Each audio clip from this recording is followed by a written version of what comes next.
Bonjour frères et sœurs, shalom.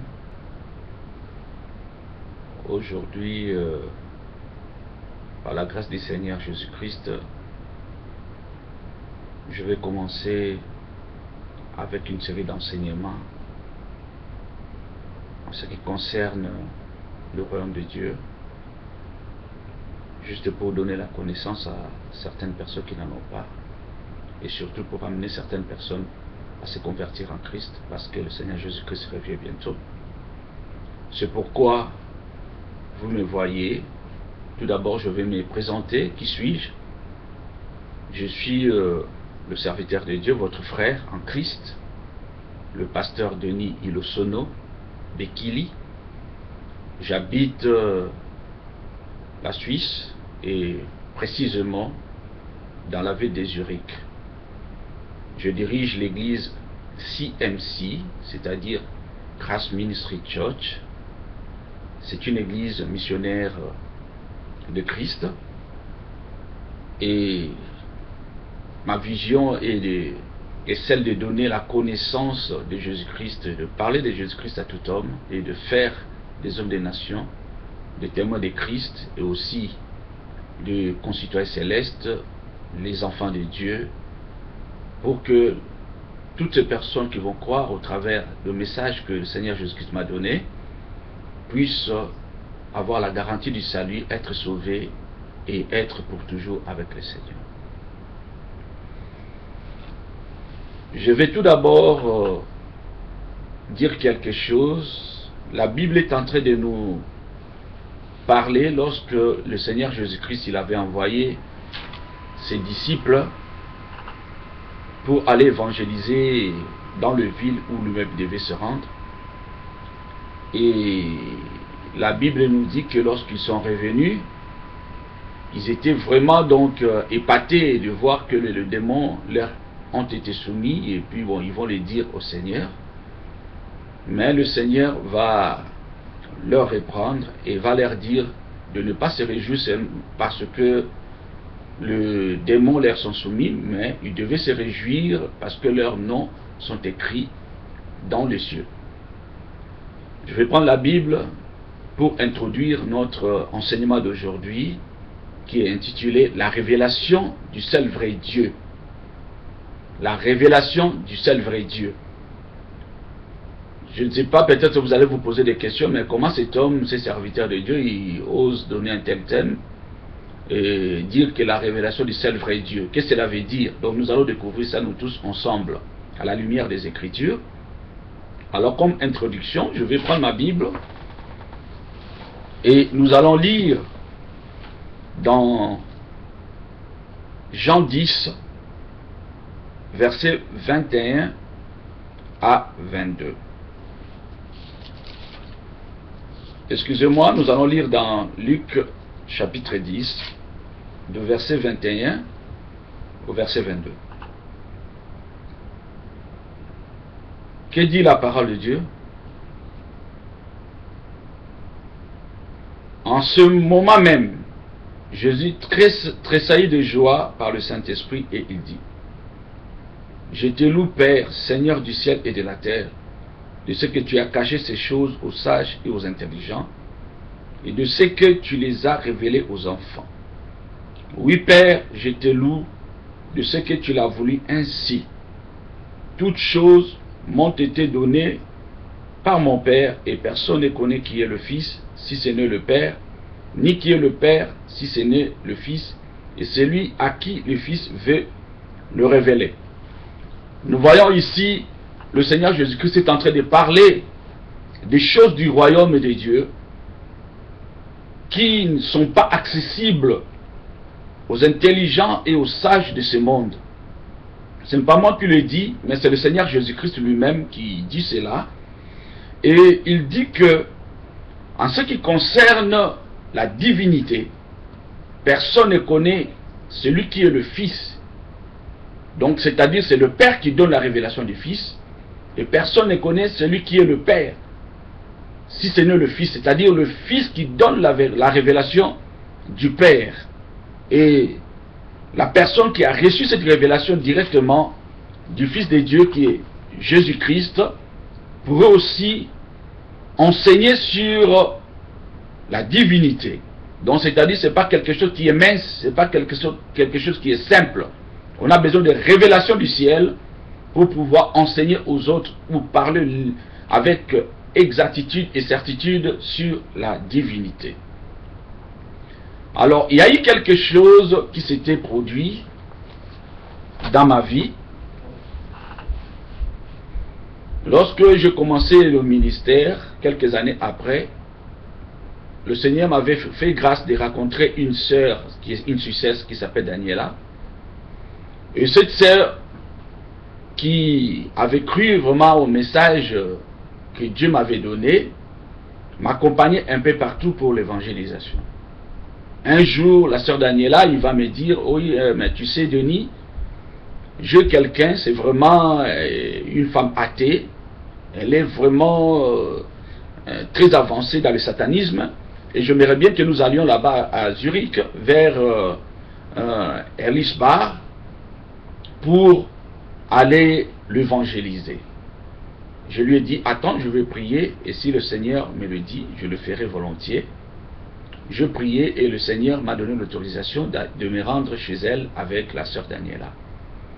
Et nous y sommes allés, et arrivé là-bas, je vous dis, ce que moi je racontais, c'était horrible, parce que la maison ressemblait vraiment donc à un temple du diable. Vous avez des photos de, je ne sais pas quoi, des statues démoniaques, la présence de démons dans la maison, et puis de visite des oiseaux tout autour des fenêtres qui circulaient, tout et tout. Elle-même, elle avait des yeux démoniaques, tout et tout.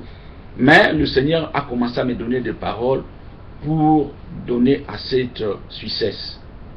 Et puis, à un moment donné, on est avancé quelques heures après, elle s'est mise à me poser des questions. En ce qui concerne Jésus-Christ, je lui ai parlé dans la profondeur, c'est ce que nous allons voir tout à l'heure, mais c'est juste un témoignage pour que nous puissions vraiment avoir une idée par rapport à cet enseignement. Et puis je lui ai posé la question, mais pourquoi tu doutes beaucoup de Jésus-Christ? Il a dit non, mais moi je sais que je suis Jésus-Christ. Jésus c'est un homme, et pourquoi vous dites que c'est un Dieu, des choses comme ça? Je lui ai démontré par les Écritures, et puis après elle m'a dit, mais comment toi tu connais toutes ces choses-là? Et comment tu l'expliques aussi bien? Mais j'étais dans une église de réveil, et puis à mon pasteur, c'était un Suisse comme un frère à moi, un Suisse. Je lui avais posé la question, et le pasteur n'arrivait pas à bien me convaincre ou à m'expliquer sur la personne de Christ, et jusqu'à ce que j'étais fâché, et depuis lors, je ne suis plus retourné à l'église, et je suis entré vraiment donc dans l'occultisme, et puis dans les sciences sataniques. Voilà. Aujourd'hui encore, nous les constatons encore, il y a beaucoup de gens qui se disent apôtres, qui se disent prophètes, qui se disent docteurs, évangélistes ou pasteurs, mais n'arrivent pas à parler clairement sur la divinité de Jésus-Christ. Et par la grâce du Seigneur, nous allons, ou je vais le faire aujourd'hui. Qu'est-ce que moi j'ai à vous dire? En 2001, j'ai servi le Seigneur comme l'un des dirigeants dans une église ici à Zurich. Et les choses s'étaient vraiment pas très bien passées. Mais le Seigneur, par sa grâce, comme il voyait le zèle que j'avais avec mon frère Israël Pakassa, que je salue en passant, nous avait révélé qu'un jour, il allait nous faire sortir de cette église pour aller bâtir une œuvre. Dans cette église, on était considérés comme des gens qui étaient durs, hein, la colonne dure dans l'église, parce que on ne cédait pas à beaucoup de choses qu'on voyait qui n'étaient pas conformes aux Écritures, à la parole de Dieu. Et jusqu'à ce que le Seigneur a commencé à envoyer ses servants, ses serviteurs pour nous dire que non, vous êtes dans cette église de passage, mais un jour, le Seigneur va bâtir une église par vous deux. Et je vous dis, la situation était devenue insupportable, et jusqu'à ce que le Seigneur va permettre que nous puissions sortir de cette église. Au sortir de l'église, je me voyais avec mon frère, le frère Israël, et on essayait un peu de s'exhorter, d'évangéliser ensemble. On tapait un peu des écritures, on faisait des flyers à notre manière pour descendre à la rue, aller vers les prostituées, vers les drogués, pour aller parler de Jésus-Christ. Et puis, jusqu'à ce qu'on a eu l'idée de commencer l'intercession chez moi à la maison. À cette époque, on était à Winterthur, à Eggy. Et là, il y a eu des sœurs qui s'étaient jointes à nous. Il y a eu des frères qui venaient un peu de partout. Je vous dis, il y avait du feu. Il y avait la puissance de visitation divine incroyable. Donc, lors de nos réunions, de notre rassemblement dans ma maison, on priait, et puis on cherchait la direction du Seigneur pour qu'il puisse nous orienter par rapport à cette œuvre dont il nous avait parlé. Et puis, lorsque nous sommes arrivés au mois de septembre, c'était vers le 29, on était dans les jeûnes de prière, toujours en cherchant la direction du Seigneur. Et puis vers 5 heures du matin, comme ça, il y a eu une voix qui commençait à me parler. J'étais endormi, mais la voix commençait à me parler en se présentant comme c'était le Seigneur Jésus-Christ lui-même. Il m'a parlé beaucoup sur son ministère terrestre, ses œuvres qu'il avait accomplies. Il m'a parlé de ses apôtres et il m'a parlé beaucoup de l'église primitive qui était comme église modèle pour lui. Et il m'a dit, voilà l'œuvre que vous allez bâtir, j'aimerais bien que ça puisse être ou avoir comme modèle cette église apostolique. Bon, on n'avait pas assez d'expérience. On servait le Seigneur avec consécration, avec fidélité, intégrité. Et moi, Israël, on cherchait qui allait diriger cette église-là. Lui, il refusait d'être pasteur. Moi, je refusais aussi de l'être. Donc, on s'est jeté un peu de balle. Il m'a dit, non, mais moi, je vois, toi, tu as la capacité d'être pasteur. Moi, je suis un évangéliste. Et ça, c'est Israël qui me dit. Moi, je dis, non, non, non, je ne suis pas un pasteur. Donc, on refusait parce qu'on ne voulait pas vraiment prendre cette charge-là. On voulait être seulement de frères et puis être des évangélistes, donc des gens, parce qu'on était habitué à être dans la rue pour parler de notre Seigneur Jésus-Christ. Et puis, la nuit, il y a eu un frère qu'on appelait Bruno, qui était avec nous, qui vient et puis il dit à moi, il dit, viens, Israël vient, et puis bon, j'ai quelque chose aujourd'hui. Je priais, mais le Seigneur m'a mis à cœur qu'il est avec vous, vous deux, et cette œuvre, le Seigneur l'a approuvée, mais beaucoup de choses, c'est avec le frère Denis. Je l'ai regardé comme ça, j'avais dit aussi à Israël, je dis que non, le Seigneur m'a visité, et il m'a parlé pour l'église, donc l'église va prendre le nom de Christ. Et à cette époque, on a voulu seulement dire ministère de Christ. Israël m'a dit non, non, non, non, c'est pas comme ça parce que c'est un peu du désordre et tout ça. J'ai dit, mais si tu ne crois pas, il y aura d'autres personnes qui vont te confirmer ce que moi je te dis. Et ce qui fait qu'à cette époque, on avait un homme de Dieu qui est aussi à Kinshasa. Souvent, il nous conseillait tout et tout. Et cet homme de Dieu, il va donner la révélation à Israël.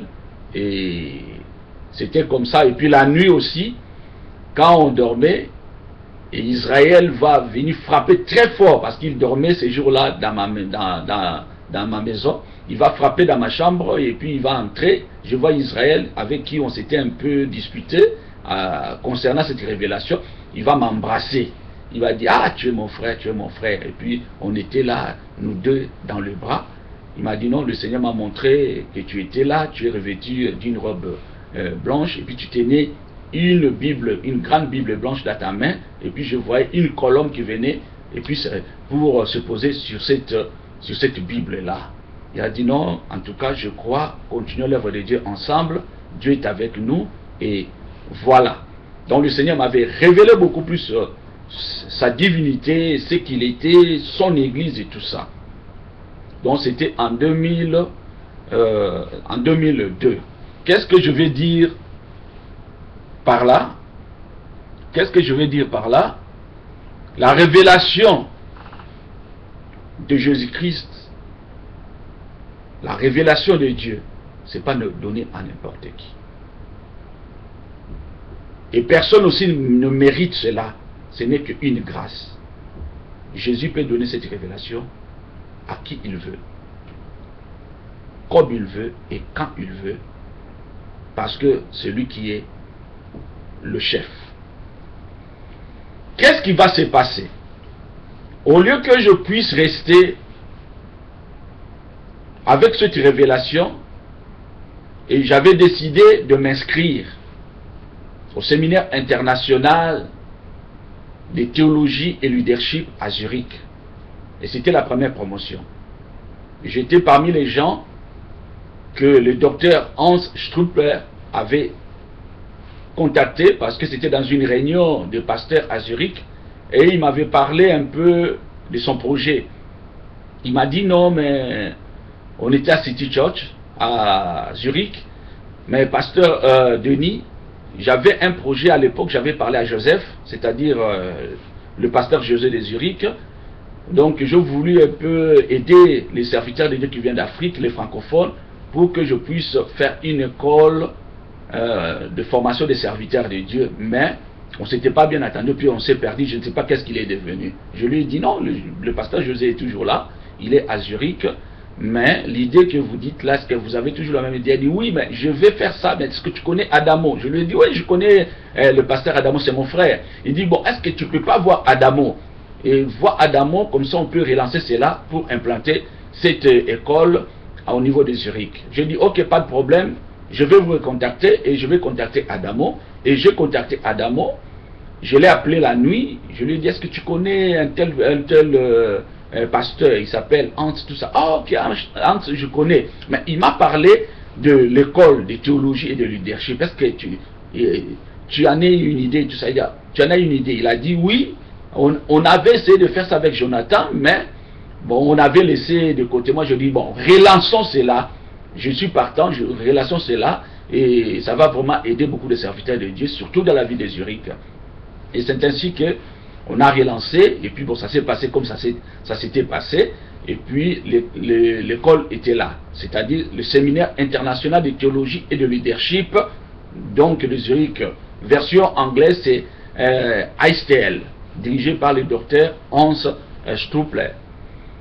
Alors qu'est-ce qui va se passer? Un jour, on a reçu un pasteur qui vient et devait nous enseigner sur Christologie, ou bien sur la divinité, et le pasteur il va se mettre à nous parler sur la Trinité. Voilà, c'était sur la Trinité.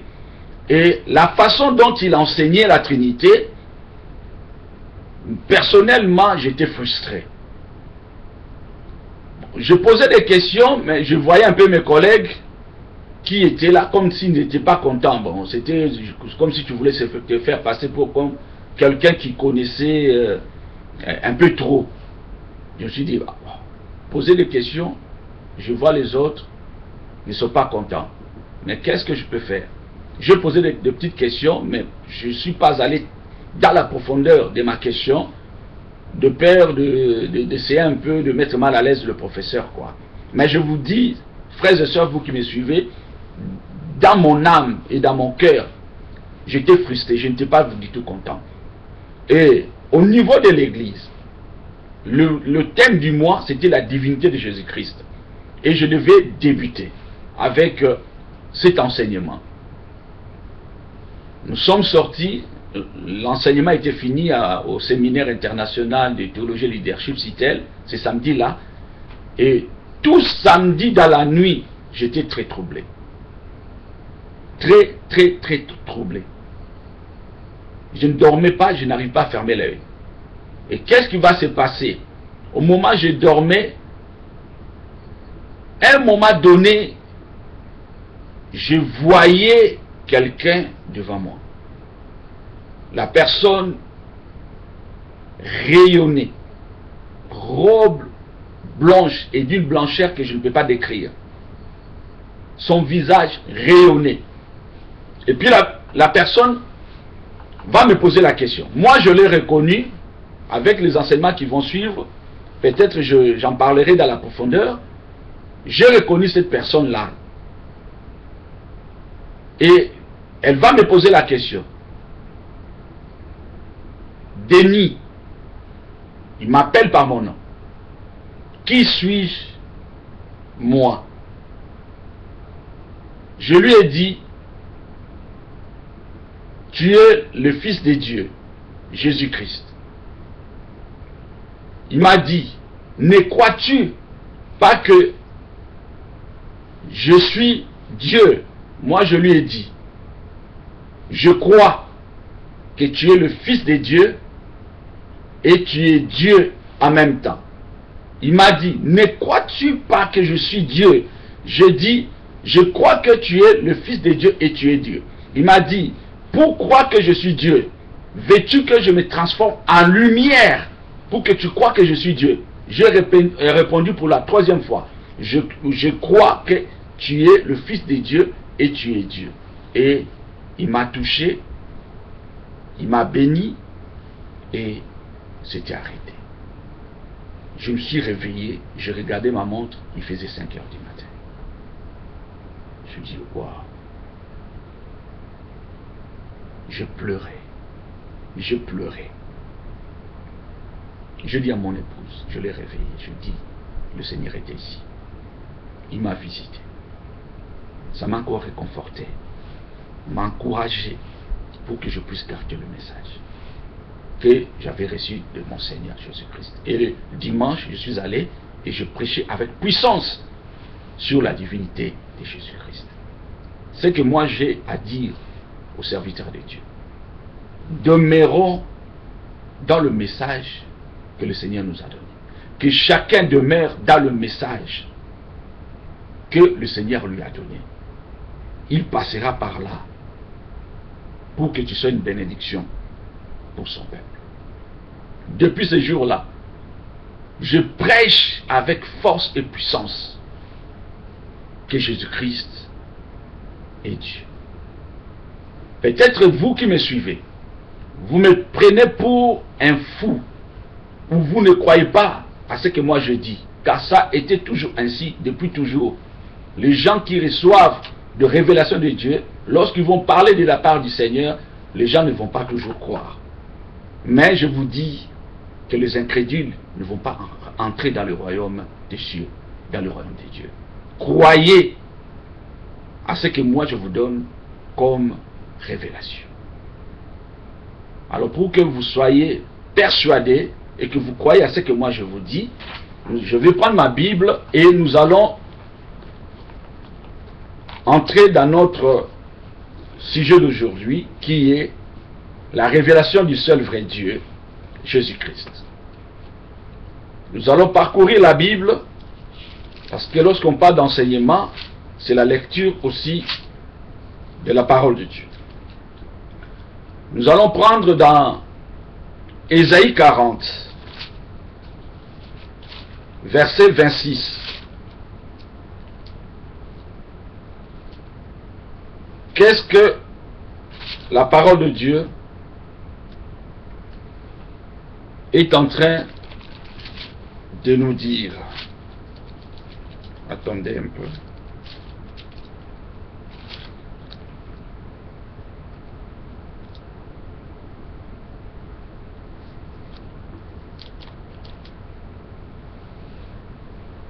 Nous prenons dans Ésaïe 44, verset 6.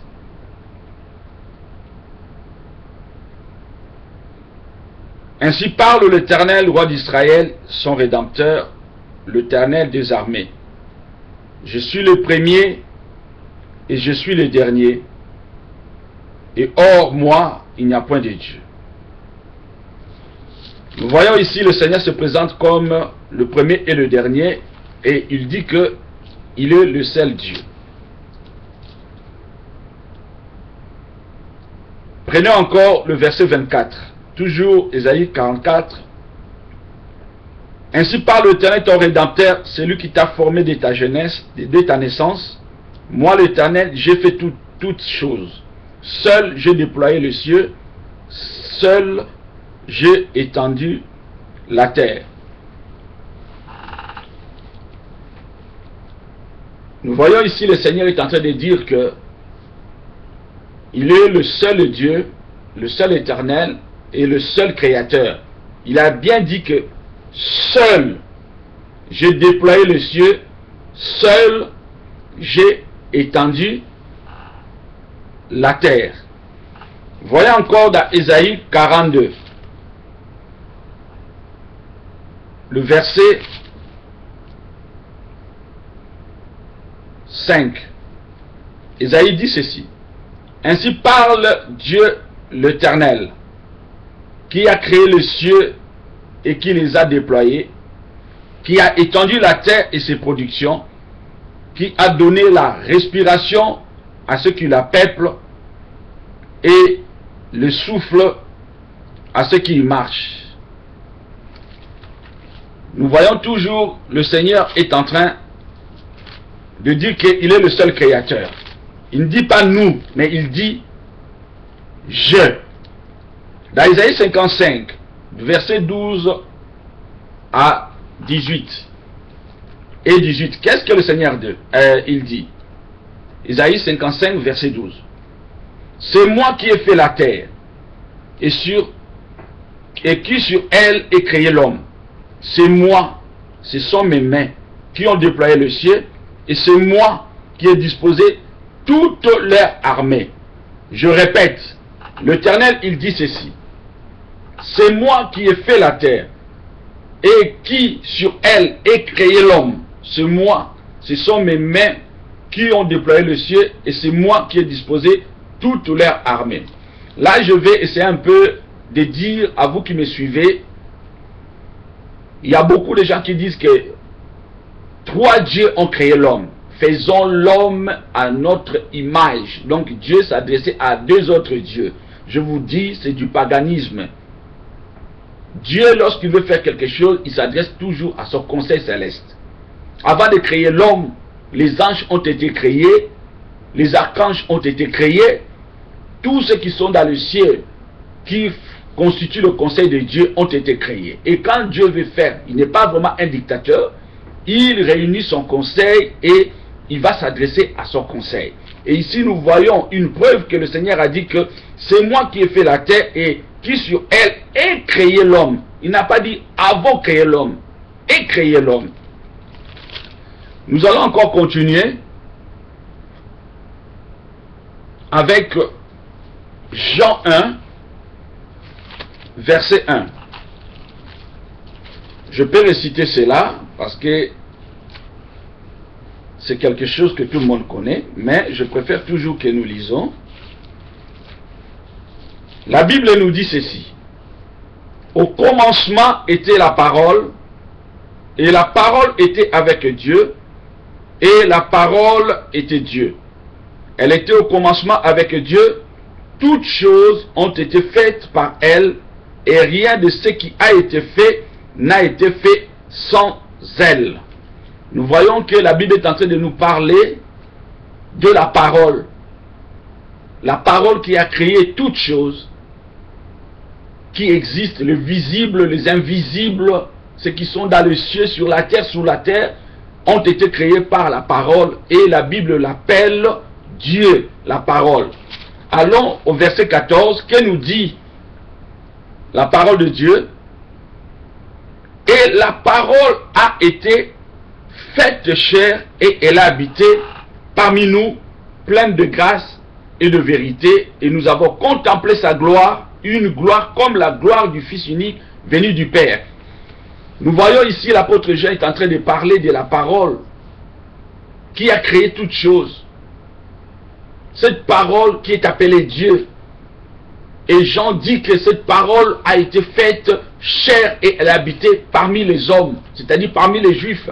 Et lorsqu'il parle de nous, parmi les Juifs, et on peut encore étendre cela, le nous, c'est-à-dire parmi les hommes, bien qu'à ce moment-là on n'était pas là, bien qu'à ce moment-là qu'il n'était pas dans les nations païennes, mais il était en Israël, mais la Bible nous dit que la parole a été faite chair et elle a habité parmi les hommes, c'est-à-dire Dieu était devenu un homme comme toi et moi.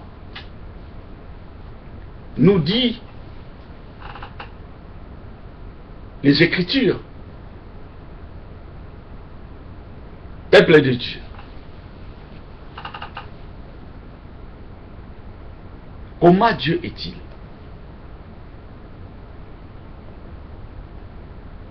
Peut-être beaucoup de gens se posent cette question.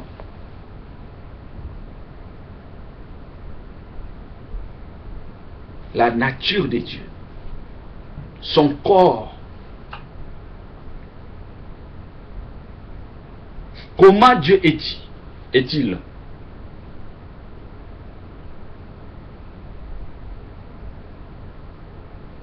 La Bible est en train de nous parler de quelque chose qui s'est passé lorsque Jésus était sur terre. Nous connaissons l'histoire.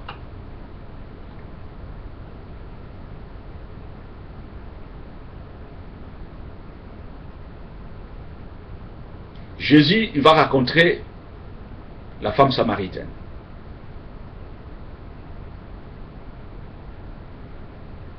À qui il avait demandé de l'eau. Et la Bible va nous dire que Jésus va lui parler de sa vie.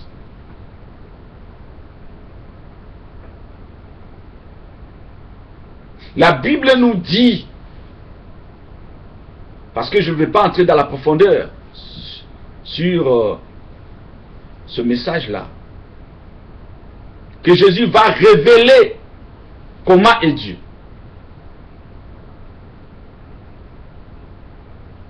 Jésus dit, Dieu est esprit. Nous voyons cela.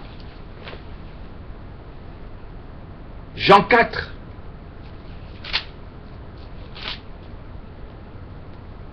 Verset 24.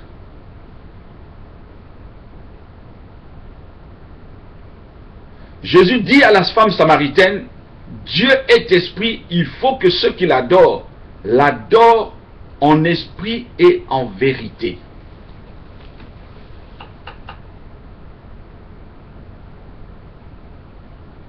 Dieu est esprit.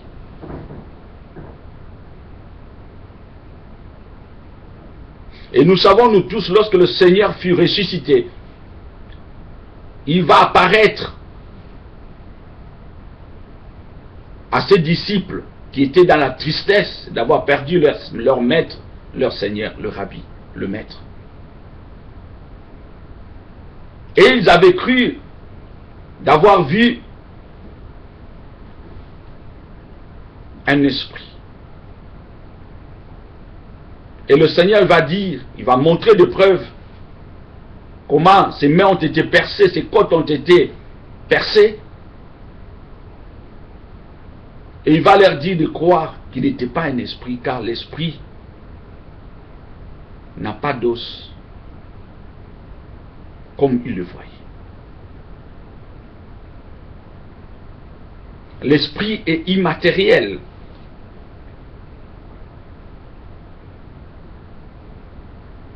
Dieu est esprit.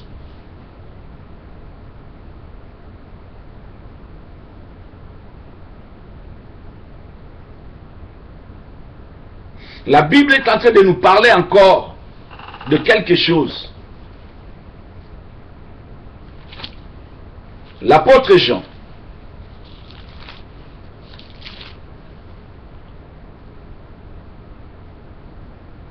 il va dire quelque chose dans 1 Jean 5.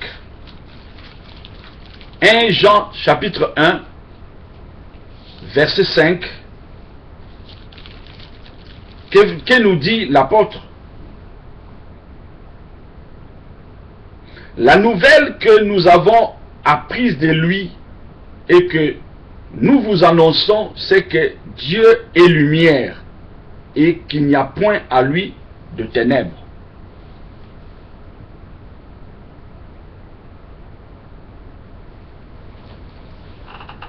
Dieu est lumière.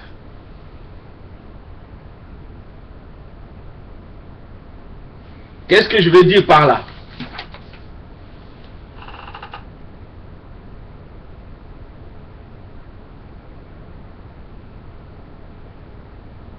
Dieu comme esprit. Il est lumière.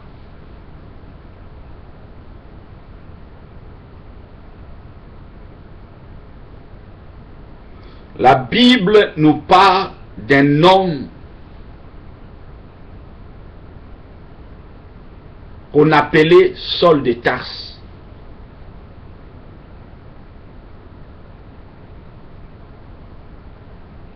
Un homme trop zélé pour l'Éternel, le Dieu de ses pères, Abraham, Isaac et Jacob. Mais qui, à ce moment-là, n'avait pas la révélation de Jésus-Christ. Il va combattre l'Église de Christ.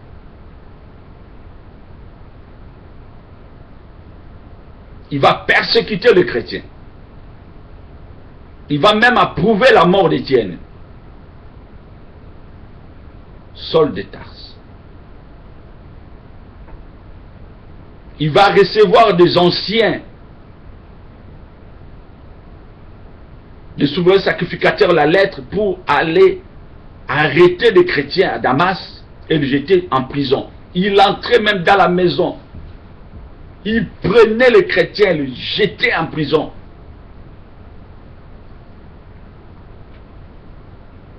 C'était un homme fort.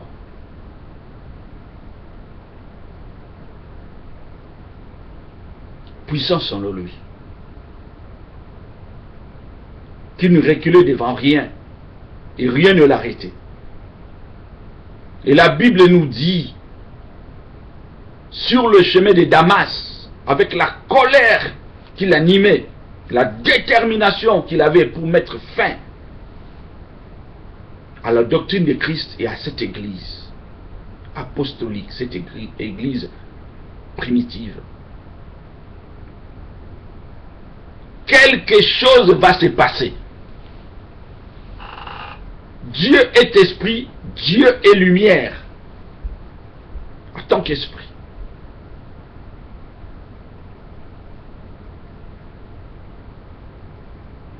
Et la Bible va nous parler de ce qui va arriver à cet homme. On va prendre la Bible, parce que si je vous relate cela, sans me référer de la Bible, vous allez prendre ça comme une histoire. Certes, c'est aussi une histoire, mais nous voulons nous référer aux Écritures. Que nous dit la Bible? Nous lisons dans Actes des Apôtres. Au lieu de prendre Actes des Apôtres, chapitre 9, je prends Actes des Apôtres, chapitre 22.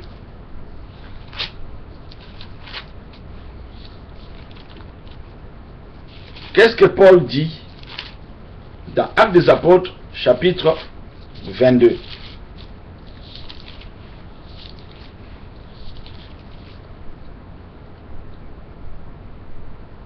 De verset 1 à 17. C'est la défense de Paul devant la foule et il va raconter sa conversion. Comment il est devenu serviteur de Dieu.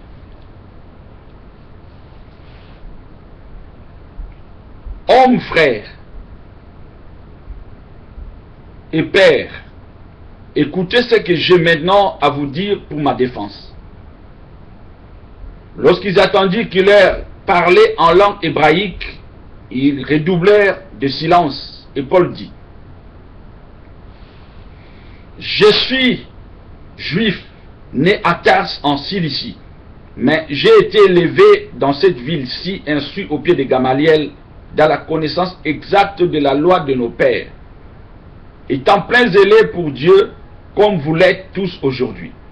Je persécutais à mort cette doctrine, liant et mettant en prison hommes et femmes.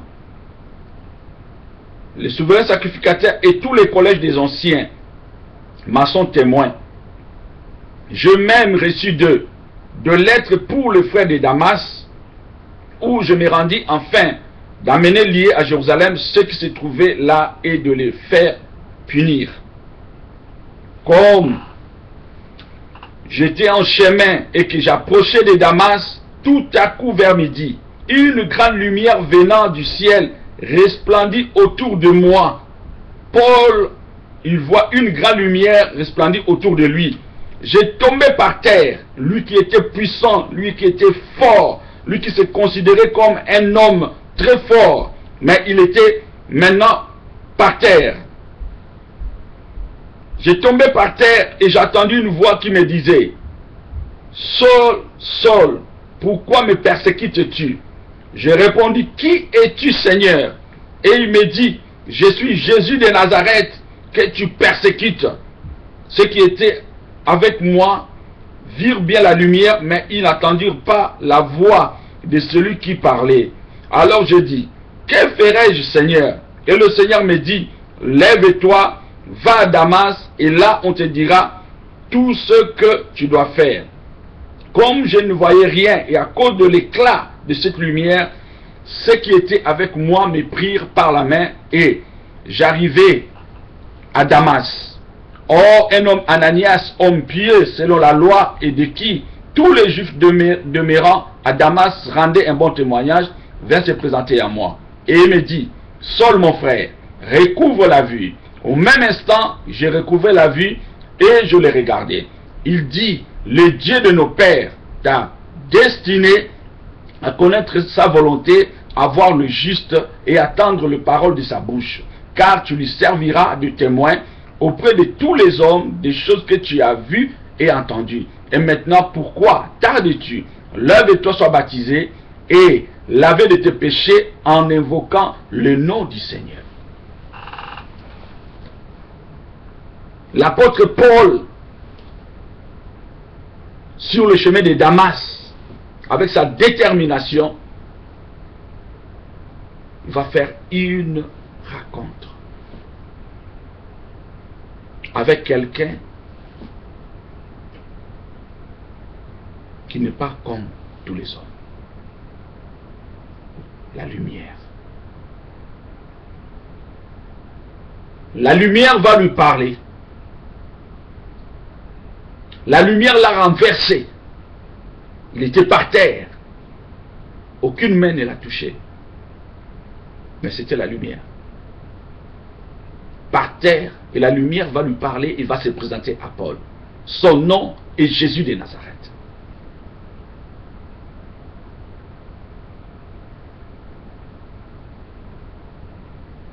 Les justes que Paul devait voir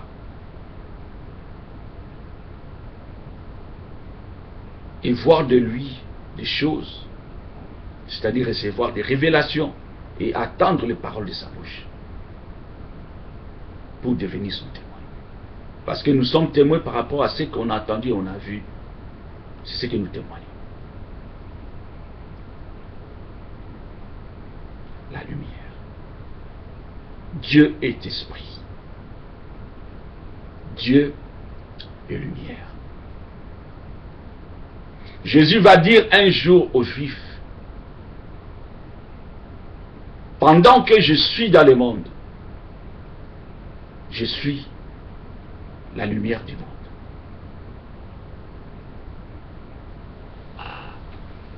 Jean 9, verset 5. Il va encore dire aux Juifs qui ne croyaient pas, les incrédules, pendant que vous avez la lumière, croyez à la lumière afin que vous soyez enfants de lumière. My God. Mon Dieu.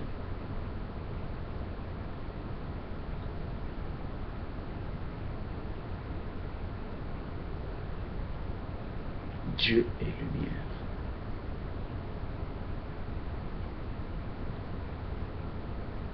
Dieu est esprit. Croyez à la lumière, afin que vous deveniez enfants de qui? De lumière. Qui est lumière? Dieu. Qui est Dieu? La parole. Qui est parole? Dieu. Qui est Jésus? Il est lumière. Il est Dieu.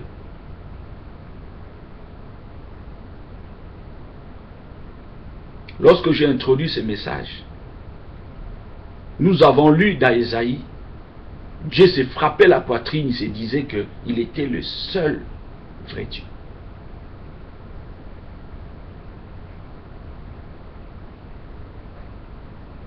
Il ne s'est pas présenté comme l'un des trois dieux, mais il a dit, seul, j'ai créé les cieux et la terre. Seul, j'ai déployé le ciel. Seul, j'ai étendu la terre. Seul, un seul Dieu, pas trois. Tous ceux qui vous prêchent trois dieux, c'est du mensonge, du paganisme. Un seul Dieu. Il est esprit. Et comme esprit, il est lumière. Son nom est Jésus de Nazareth.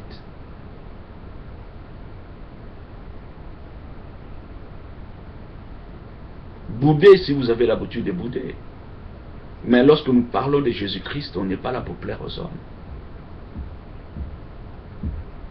Nous parlons pour plaire à Jésus-Christ, notre Seigneur, et non aux hommes. Peuple de Dieu, comprenez cela. L'apôtre Paul, il va dire même quelque chose de très important. C'est dans 1 Timothée.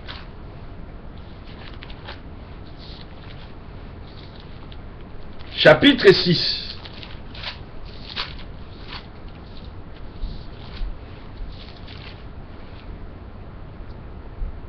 Timothée chapitre 6, verset 13 à 16. Saul de Tarse qui devint l'apôtre Paul, il va s'adresser à son fils spirituel qui devint aussi apôtre comme lui, Timothée. Il dit, je te recommande devant Dieu qui donne la vie à toutes choses et devant Jésus-Christ qui fit une belle confession devant Ponce Pilate, de garder le commandement et de vivre sans tâche, sans reproche jusqu'à l'apparition de notre Seigneur Jésus-Christ, qui manifestera à son temps le bienheureux et seul souverain, le roi de rois et le Seigneur de seigneurs, qui seul possède l'immortalité, qui habite une lumière inaccessible que nul homme n'a vu ni ne peut voir, à qui appartiennent l'honneur et la puissance éternelle. Amen. L'apôtre Paul est en train de révéler quelque chose de grand.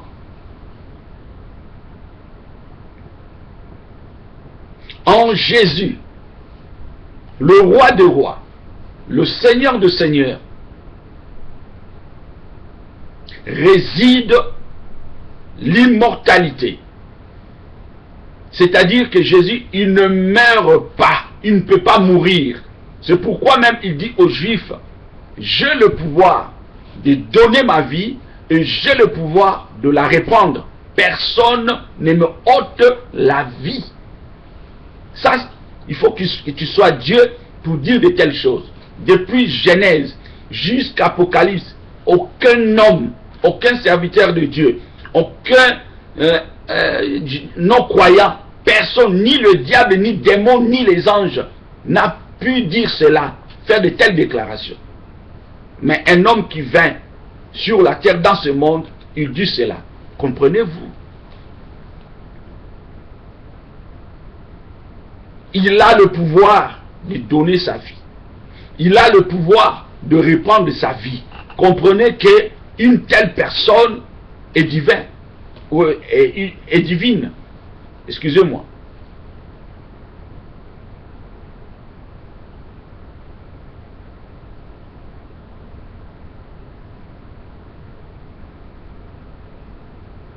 En Jésus réside la lumière inaccessible que personne n'a vu et ne peut voir.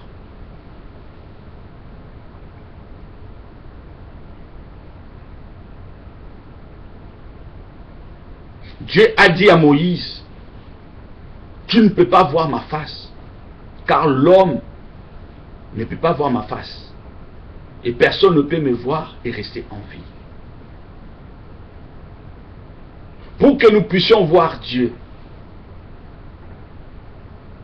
sans mourir, nous les humains, nous les hommes, Dieu a pris la forme humaine pour venir dans le monde.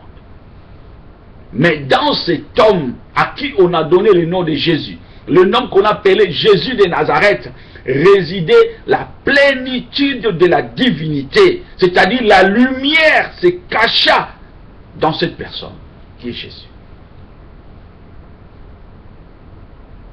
Ne soyez pas incrédules, croyez. Croyez à la bonne nouvelle. Croyez à la lumière, afin que vous deveniez les enfants de lumière.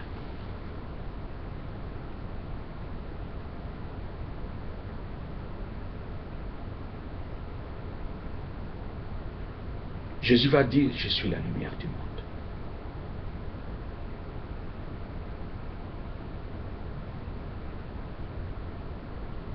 Si quelqu'un me suit,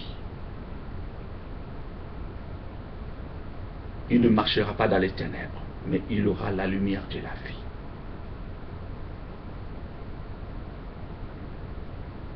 Le monde a besoin de ce Jésus que je vous prêche, que je vous enseigne aujourd'hui. Personne n'a vu Dieu. Même les gens qui vous enseignent dans les écoles bibliques, qui vous bombardent, qui vous mettent des choses dans la tête par rapport à la divinité. Il n'y a pas trois dieux, mes frères. Il n'y en a qu'un seul. C'est Dieu et lumière. Paul l'a vu comme lumière, mais pas dans sa totalité, dans sa manifestation, en tant que lumière que personne ne peut voir. Il lui a fait grâce de voir cette lumière resplendir autour de lui. Il y a beaucoup de choses que nous avons à dire par rapport à Jésus-Christ. Que Dieu vous aide par le Saint-Esprit à supporter cela.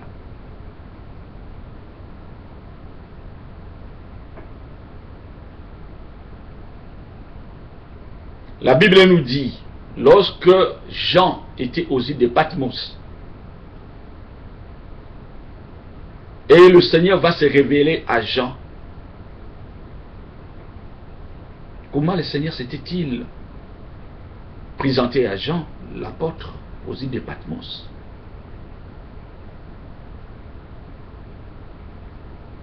Jésus va dire à Jean, je suis l'alpha et l'oméga, le Seigneur Dieu, celui qui est, qui était et qui vient, le Tout-Puissant.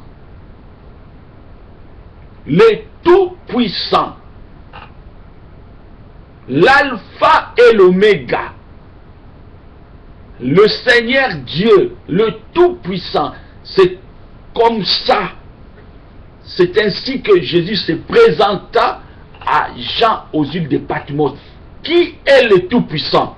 Parce que je vais essayer un peu d'arrêter aujourd'hui avec cet enseignement pour continuer la prochaine fois. Nous allons prendre notre Bible dans Exode chapitre 6 pour mieux connaître ce Dieu merveilleux, ce Dieu glorieux, ce Dieu Père, le Père d'amour, ce Dieu tout-puissant, celui qui détient toutes choses, le Créateur de toutes choses. Qui est le Tout-Puissant? Exode chapitre 6.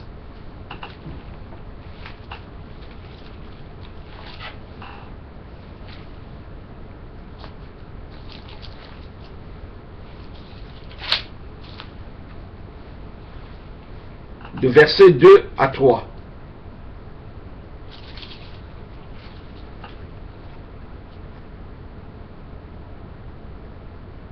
Dieu parla encore à Moïse et lui dit, je suis l'Éternel. Je suis apparu à Abraham, à Isaac et à Jacob comme le Dieu Tout-Puissant. Mais sous mon nom l'Éternel, je n'ai pas été reconnu par eux.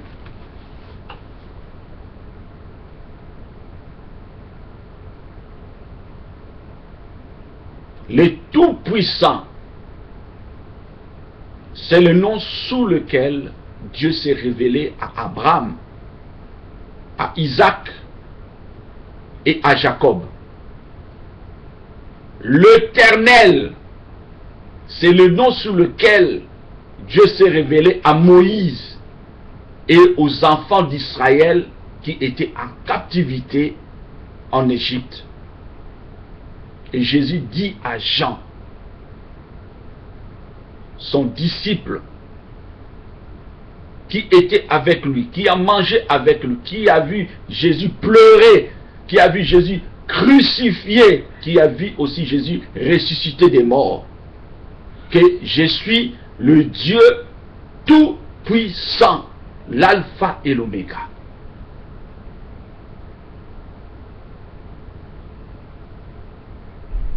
Jésus qui était venu dans ce monde, c'est un homme mystérieux.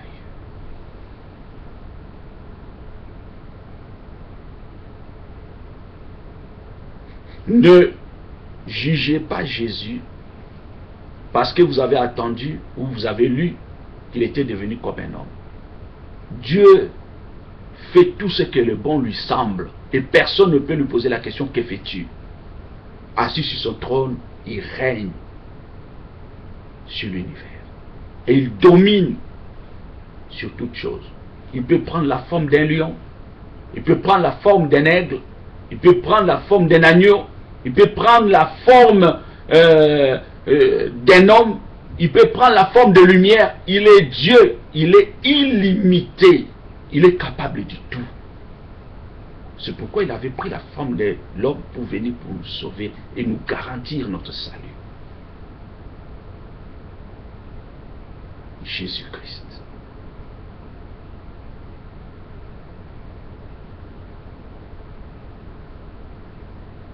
Ne soyez pas incrédule. Croyez en lui. Le salut ne se trouve en aucun autre nom, si ce n'est au nom de Jésus-Christ. Car sous le ciel, il n'y a aucun autre nom qui nous a été donné pour que nous soyons sauvés. Le nom de Jésus sauve. Croyez en Jésus, vous serez sauvés. Croyez en Jésus, vous verrez Dieu véritable. Il n'est pas en dehors de Jésus. Il demeure dans Jésus-Christ de Nazareth. Dieu lumière. Caché dans cet homme qui est venu pour visiter le peuple d'Israël, visiter le monde, qui a été crucifié, mis à mort par le sien. C'est lui qui est le Dieu véritable. La Bible nous dit dans Colossiens,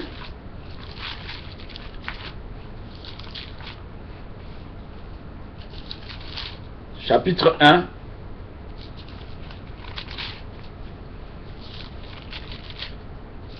verset 15.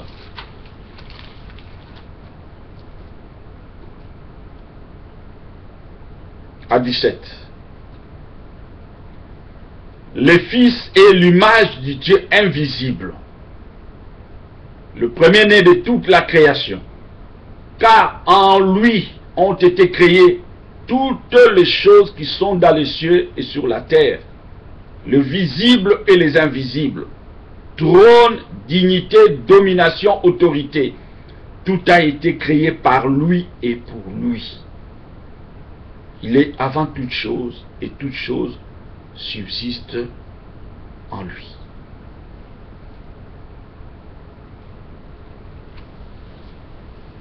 Dans 1 Jean chapitre 5 verset 20, l'apôtre Jean va aller encore plus loin et va dire que le Fils de Dieu est venu pour nous donner l'intelligence pour connaître le véritable. Nous sommes dans le véritable, dans le Fils de Dieu, celui qui est le Dieu véritable et la vie éternelle.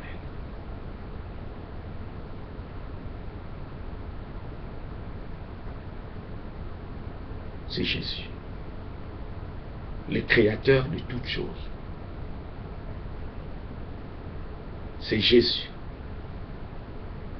Ne suivez pas toutes les religions qui vous racontent n'importe quoi. Aucune religion ne peut vous sauver. Il n'y a que Jésus qui est le seul sauveur. Croyez en Jésus-Christ aujourd'hui. Vous aurez la vie éternelle. Il n'est pas venu pour juger le monde, mais Jésus est venu pour sauver le monde. Celui qui croit en Jésus a la vie éternelle. Celui qui croit en Jésus est sauvé. Jésus-Christ est véritable Dieu.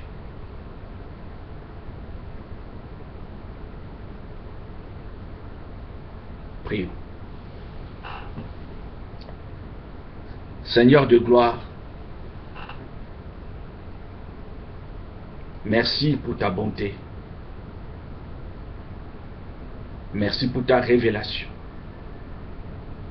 Merci parce que tu as caché toutes ces choses et que tu les as révélées à tes enfants pour qu'ils les révèlent au monde.